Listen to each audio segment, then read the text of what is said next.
Welcome back. It's me, Penny, again. I am coming back with a second part to the video that we did on string quilting. I had some questions sent to me and some comments on the video, and I just wanted to clarify things. So here's the square that we made, and it was a 10 by 10 square. We put the strips together just like we did in that video on the first part of this. Then what we do is we sew them together and they'll look like this. I haven't finished it yet, I'm still working on it, but this is what it looks like thus far, so I didn't want to confuse anybody. So here's the one square. There was another square, and another square. And we just put them together where the small little triangle is in the corner.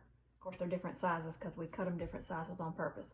But that's how you put them together, so that this now is one block right here. These 4 blocks now become one block. And you'll see I've done my strip all the way across this row. So there's my row. I want you to see the back side of it. I've ironed the seams open in here because that's a lot of seams and you don't really want them all on one side.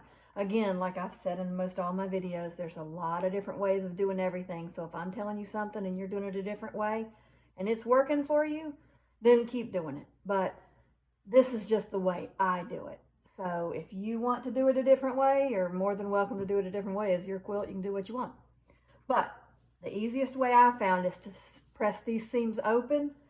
I clip right here at the corner of each side of this square where they all meet, just a little bit on each side.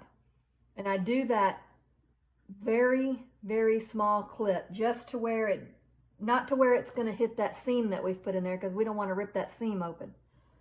But up until that point, for me, it seems to lay down flatter when I do that. So that's why I do that. So I've pressed all the seams open. I've put a little tiny slit on each side of this where the 4 pieces meet, but not to the seam.